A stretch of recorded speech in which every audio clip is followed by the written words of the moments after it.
Hi everyone! This day I am going to explain federalism, features of federalism, the three lists, and federalism in India. So, what is federalism? It's one of the major form of power sharing in modern democracies. That means power is divided between a central authority and various constituent units. The father of modern federalism is Johannes Althusius. In a federal system, there may be two or more levels of government. These levels of government govern the same citizens. The powers of the federal and provincial government are clearly separated. In Sri Lanka and Britain, all the powers are vested in the hands of the central government only. So, it's the unitary form of government. India has taken federalism from United States.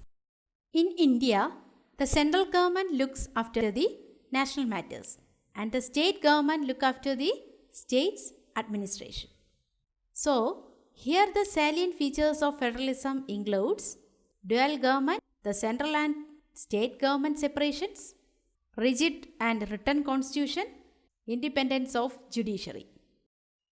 The Indian model of federalism is called quasi-federal system because it contains major features of both federalism and unitary.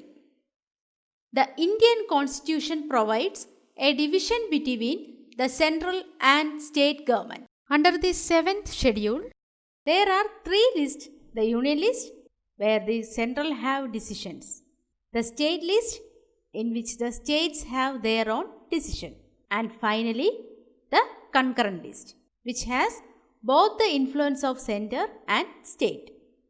The union list consists of 97 items after the amendment. Some of them are defense, naval, military, air force, armed forces, atomic energy, citizenship, railways, national highways, shippings, etc.